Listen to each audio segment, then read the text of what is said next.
Good morning, everybody, and welcome back to English 1101. I'm so excited to be here with you again, and thank you so much for your hard work last week, thinking carefully about Home at Last by Dina Mengestu, which was demonstrating for us another way of crafting an autoethnography where a person explores one's cultural situation as an insider or outsider, or the movement from outsider to insider, or vice versa, and exploring the kinds of life evidence and human connections along the way that bear some kind of information on that cultural experience. I am also thankful that you had the opportunity to send in your drafts. So, thinking about how your own lives might fit into some kind of narrative or storytelling in a similar way, how to express that, what kinds of details to include, and so in this short video, I'm going to do a brief recap on some of the highlights from last week's reading, some of the comments that you've left, and then I'm going to move into a brief discussion about this week's materials, which we're going to be focusing on continuing our unit on autoethnography, specifically what ways can we revise our writing? How can we amplify our writing? And what do detail and dialogue, specifically between characters or between people in your writing, show about communication and tell us about the relationship that you're describing in your autoethnography experiences? A few highlights from last week's reading had to do with really enthusiastic conversations and comments and supportive replies to your peers. So keep up the good work on that end. I really enjoy reading these interactive, sort of collaborative readings with you, and I'm just really excited about the kinds of insight that you've been able to build together as a class. One of the things that I noticed, I had asked you to think carefully about voice. So how do we understand Dino Mengestu's experience? What kinds of tone does he set? And how does he do that in his writing? One of the first things Nuara described to us and highlighted was the ways in which Dina Mengestu talks about being from Ethiopia. Again, I told you to kind of notice the use of prepositions. You might notice I simply am Ethiopian, he writes, without the necessary from. That serves as the final assurance of our identity and origin. Again, Dina Mengestu arrived in the United States when he was only 2 years old from Ethiopia, and so he feels a disconnect between his heritage and his life in the United States. And so Nuaru said, this part is very personal to the author. I think in a way he is also trying to convince the readers that he's maybe in an identity crisis. Where does one belong? And Ashley, you picked up and you said this disconnect is almost like something that thinks about authentic experience of living in Ethiopia. I can understand his frustration. And you said it's kind of like a imposter syndrome, which I really like that term. So I think throughout this voice, this tone of imposter, later he says that he's the foreigner and tourist when he's living in Kensington. So that identification here, Ashley, of imposter syndrome is spot on. And Callie, thanks for your reply. You said you Googled it and it turns out it's called the cultural imposter syndrome. I think you described it perfectly. Cultural imposter syndrome is a common experience among immigrants in America, which is what makes his single story feel universal. I also wanted to point out that there is a very distinct gap in the writing. So sometimes using space, like physical space in the actual document, can signify not only a change in topic, but a movement in both time and place here for Dina Mengestu. Jared, you had mentioned that this line right here, talking about sacrifice that his family had made, can never be compensated for or repaid. Parents, siblings, culture, a memory to a place that dates back more than half a generation. So the sacrifice that his family made to come to the United States. It's easy to see now how, even as a family, we were isolated from one another. My parents tied and lost to their past. My sister and I irrevocably assimilated. For years, we were strangers even among ourselves. And so having that gap there between that family and their isolation into a single movement where this author moves away, decides to kind of establish his own place in Brooklyn, is a distinct gap also met by the physical space of the writing. Jared, you said this line highlights the fact that material wealth, while important, is not solely sufficient to sustain a community of healthy people. Mengistu understands that he had a safer and quieter life in Peoria than what his relatives experienced in Ethiopia, but he feels as though he's just scraping by as the process of moving. He had to forfeit his identity and sever any cultural ties he could have had if he stayed in his country of origin. So thank you so much for those comments, thinking about that kind of tension that he raises here. And once we transition to this movement where Mengistu is living on his own in Brooklyn, creating his own place, his own space. Michael, you said, I don't know if this is related to voice, but I like the punctuation right here, and I think you're highlighting this section right here. It says, now it was enough. I wanted to believe, to simply be, to say I was in Brooklyn and Brooklyn was home. Punctuation adds extra length and short pauses, which I think makes the message seem more powerful. The punctuation also makes it seem like he's desperate for acceptance because of how badly he wants to call Brooklyn home. And I absolutely agree. So this kind of sentence structure certainly delays this last word here, home. Now it was enough. I wanted to believe, to simply be, to say I was. This infinitive sort of verbal clauses here add up to say I was in Brooklyn and Brooklyn was home. That sort of delayed direct object is really interesting. And so thank you for pointing that out, Michael. That certainly is a feature, I think, of voice. Also thinking about how sentences are broken up between short and long, just lengthwise. Jared, thanks for being so supportive. You said this is A1 material. You're completely right about the punctuation, making the message more powerful, at least sort of having us, the pacing of that stick out to us. Much like you, I believe the pauses show the author's desperation for acceptance. I would also like to add that I think the pauses also show his hesitation and doubt that he's truly found a place that he can call home. Keep up the good work. This was an excellent observation. Thank you so much. For your support, Michael and Jared, of each other. I think this really close reading is something that makes me very excited about these kinds of shared readings. And I just wanted to add too, Michael, you had this great word, hesitation and doubt.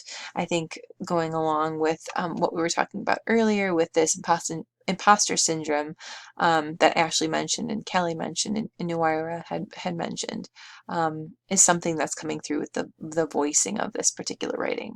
So thank you so much. I wanted to end our discussion here highlighting Kelly's comment about the ways in which this Kensington night happened. I think one way of being a sort of thinking about the kinds of details we add to our own writing, this is certainly a exciting one, which is to include a hypothetical situation in our writing to explain a whole venture and then to say that it never happened, I think is really an interesting move, right? That's a sort of kind of parody, right? I promised to host a Kensington night, he says, for the handful of new friends that I eventually made in the city, an evening that would have been comprised of $5 lamb biryani, followed by $2 Budweisers at Denny's, the neighborhood's only full-fledged bar, a defunct Irish pub, complete with terribly dim lighting and wooden booths. I never hosted a Kensington night, however, no doubt in part because I had established my own private relationship to the neighborhood, one that could never be shared with others in a single evening of cheap South Asian food and beer. Mengistu becomes enamored with Kensington, so much so that he is unwilling to share it with others. While the amalgamation of cultures in this neighborhood is initially unfamiliar to him, he begins to feel a deep sense of familiarity with the neighborhood because of its multiculturalism. So thank you so much for weighing in on the voice, how he describes imposter syndrome, how he describes feeling hesitant, how he feels a little bit on the outside. But by the end of this article, please do note too that the pronoun shift, it becomes not only a venture in the first person, but becomes a movement towards acceptance and sort of familiarity with the use of this plural third person, our communities, and that we could somehow find this place together. He uses these collective terms towards the end. So I think that's a nice move to think about how in your own autoethnographies, it doesn't always have to be that you're an imposter, but that you could move physically or mentally from one space to another to actually learn and become accepted in some way as the sort of remaining marks of your writing. This week, we're going to continue thinking about detail and dialogue in our own drafts while I'm working on sending you each your own comments, which you can find under the My Grades tab once I do finish grading and giving comments upon your draft material. In the meantime, I want you to be thinking about brief notes on um, another essay called Word Salad, which I hope you're excited to read, by Jody Keisner. I want us to think a little bit about this essay this week as a way of thinking, a way of describing how discourse and dialogue in our writing can enliven and make clear the connections we're trying to draw between yourself and the sort of autoethnography that you're describing, the kind of voice and tone that you're creating in that as a writer. So in Word Salad, you'll see that there's much dialogue. It's about Jody Keisner, who begins to work in a facility for elderly people who all have some kind of mental condition. And so what she does is she kind of strikes up this conversation with this man named Ed. They become friends, and it becomes unclear, whose autoethnography is this anyway? Is it the writer? Is it Jody's? Is it Ed's?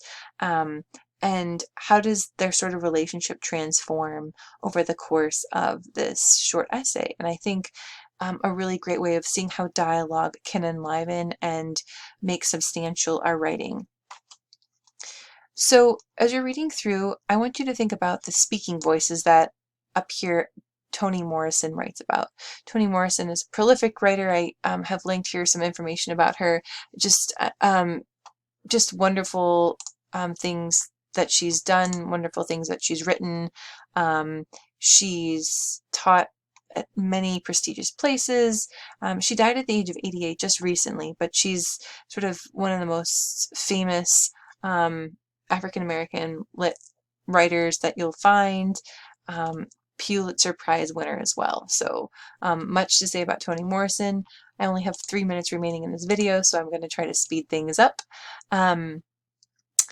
But please make sure to read and listen to her short talk. It's about 5 minutes on dialogue.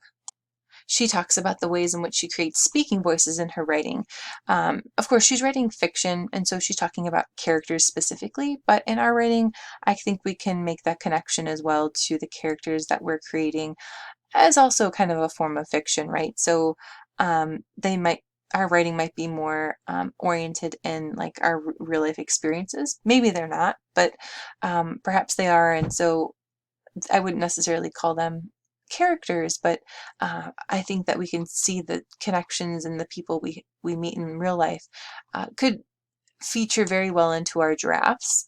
Something to think about for your revision if you'd like to have some kind of conversation or introduce some kind of character or enabling figure. What I want you to do as you're reading Word Salad then, thinking about dialogue, thinking about the kinds of details we must add to our writing to make our writing come to life, I want you to add 2 comments by Wednesday. One should draw a connection to speaking voices, thinking about detail, thinking about how we voice our writing. And the other comment, I want you to make a connection between Word Salad and one of the previous readings, either Home at Last or Picking Through the Ruins. Please quote directly from one of those other 2 short writings and see if you can make a connection to the reading for this week. I think that's always really fascinating to see. Especially as we're wrapping up our unit on autoethnography. And by Friday, please leave 3 comments, just as we've been doing for the past 2 weeks. I can't wait to read some of your comments on our shared reading. Toni Morrison says about, did you know as a child you wanted to be a writer? And she says, no, I wanted to be a reader. So please read through this and kind of see why we continue to read carefully alongside our writing exercises. This week, as I continue to read through your drafts, please note that the due date for your final draft isn't actually until October 14th. And as you're reading, here's some material on revising. Finally, early term student feedback. Can you please fill this out for me? I love to hear how things are going for you. I often change things in class to sort of accommodate any of those questions or problems or things that are going well. It's part of good practice, part of being a transparent instructor and an equitable instructor. Thank you so much for listening, and I can't wait to continue reading your drafts.